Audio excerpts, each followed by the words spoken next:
things that we've made a real effort with DC over the last year and a half, coming out of Final Crisis, was we wanted to focus on the key franchises again. And maybe you guys are noticing that and reacting to some of that going on.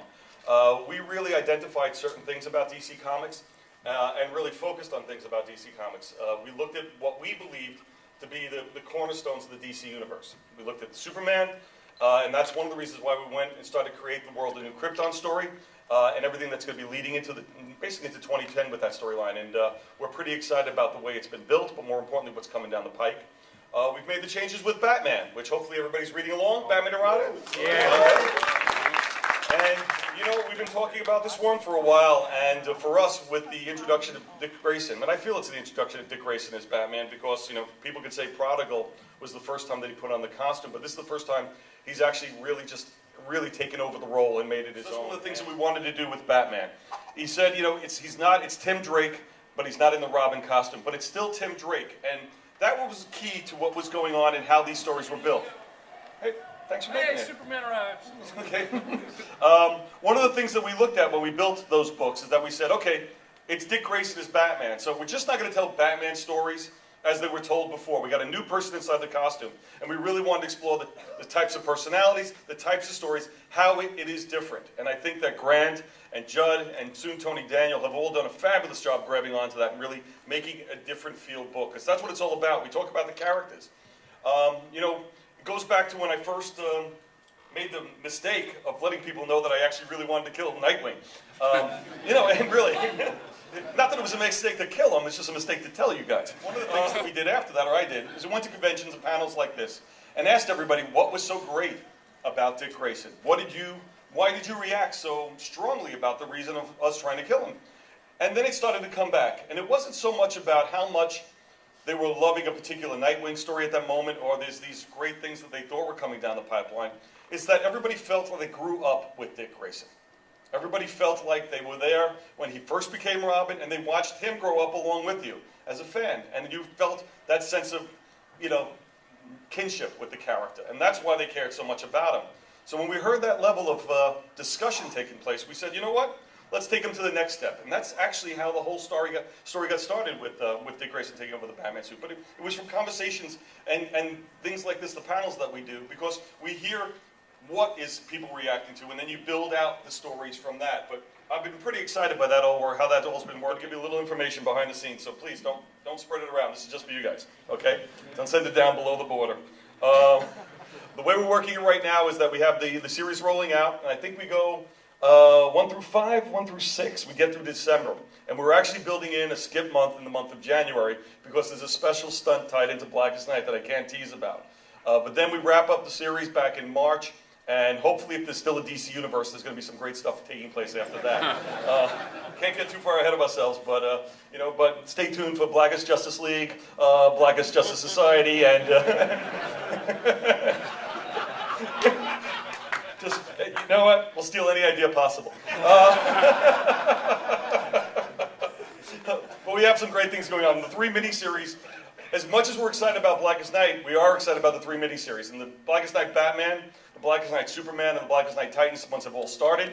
I think there's a lot of fun that's going on over there. And then you get a second wave of those starting in December with Blackest Night Wonder Woman, Blackest Night Justice Society, and then Blackest Night Flash. So a lot of good things coming down the Blackest Night way, and a lot of books heading your way. But the one thing I'm going to say is we are making every effort.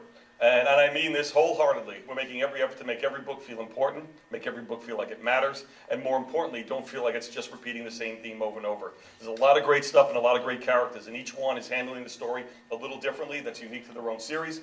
And I'm hoping that you guys are excited about what's coming down the pike as we are, because we got some great writers, not just with Jeff working, but Pete Tomasi, who's been involved in Green Lantern now for years with the core books.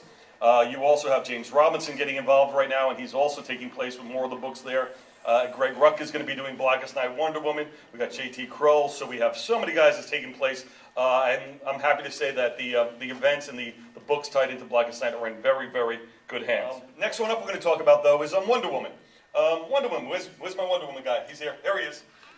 Big question yesterday, right? Yes, I had a big question. Big question for that, which was a question about where's the attention for Wonder Woman? Everybody's always asking, where's the love for Wonder Woman? That's the question. And believe me, if there was love for Wonder Woman, I'd be giving it.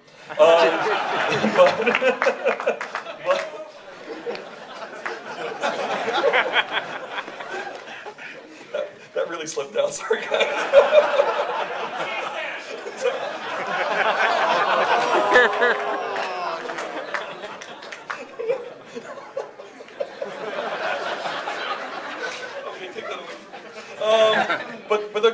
One of the goals that we wanted to do with Rise of the Olympian was also trying to bring new concepts and new ideas to the Wonder Woman franchise. The idea of the male Amazons that Gail Simone introduced, the idea of the Olympian was also supposed to build the franchise, and we're going to continue to look at new ways to help boost up and boost up. This is going to go horribly wrong now. We're really working hard to make Wonder Woman really good, okay? That's the main thing. And as Flex says, she has our full support.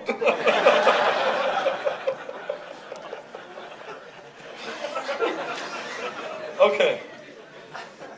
Anyway, again, we consider Wonder Woman a key franchise, important to the DC universe, and more importantly, one of the cornerstones of DC Comics. And it's interesting, I said this yesterday, I'm going to recap it today. There was a little bit of a discussion taking place amongst the fans, and it was brought to our attention at a couple of the panels. And there's actually a little bit of a write-in campaign going on right now about the goal to give Wonder Woman her due, so to speak. Give her the same level of attention, support that we feel that Superman and Batman have. And next year, we're looking at Superman and Batman's 700th issues. And there actually are the 700th issues. You can actually count them in a row. And in this particular case, we're going to see the people coming to say we should make Wonder Woman 600. Issue number 45 in June would be her 600th issue. And they did the math, and I did the math, and they were right. And the news is that we are considering that. We really are. But it has to come from the groundswell. My concerns was that I wanted to keep Wonder Woman as accessible as possible, feel young as possible, and that's one of the reasons why I didn't want to be overwhelmed by the numbering. But if we feel that the numbering is important to the fans, then we'll make that adjustment and change. But as the joke is, or at least the statement is right now, 600 postcards for a 600th issue. And right now I got 55. So we got a little ways to go. But if the interest is there, then we'll consider doing that, and we'll move on from there. If you've ever read Bill's work, I mean, he's just setting the world afire with everything going on in Fables right now. And Bill has such an affinity to the DC characters. As we like to say, he's the guy who killed Spoiler. Right? You remember that? He remembers that. And for us stepping on board with him on Justice Society, we feel we got a real coup and a real writer that would help lead the direction. The great part about it is that, I don't know if I said this or not, the books themselves, though, are going to be going into new directions as well. There's going to be a second JSA series called JSA All-Stars. And the team is going to split. I mean, JSA is a great book, but 25 characters seems like a lot for one series. So, and there's so many great characters in there, we want to give everybody the best chance possible. So by splitting the books, I think you're going to see something that'll be a lot of fun. And the second book, the JSA All-Star book, will also have a second feature in it as well to start the book. And I can't say who it is, but if you give me an hour, I could probably answer that if we looked at a couple of characters. JSA? Somebody got that? Okay, good. Okay, but we got some fun things happening with JSA All-Stars. The Justice Society book's also one that's going to be taking off. And we also feel that because JSA has been so strong for us, that's one of the reasons why we believed in launching a Magog series and then also launching a Power Girl series, just to show you the depth of characters that exist within that book. There you go. Those are our 8 key franchises, but that doesn't push anything else aside. I just want to show you where we are and what we're growing out, the types of books we're doing. We're also trying some little more experimental things. If you want to go to the next slide for a second, which is Wednesday Comics.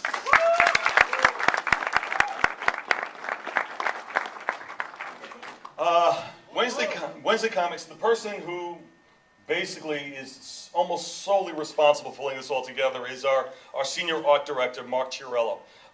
Mark, for over 2 years, has been pitching Wednesday Comics. And we have tried every which way humanly possible to stop him from doing it. Seriously. You know, we try to change formats, we try to change structure, we try to change the amount of time that it came out. But he was so locked in this particular style, on this particular paper, with this particular type of storytelling, and he just was just, unrelentless, just kept on coming at us, coming at us, coming at us. So finally, what happened was that he put together such amazing array of talent on this book that it was impossible to say no.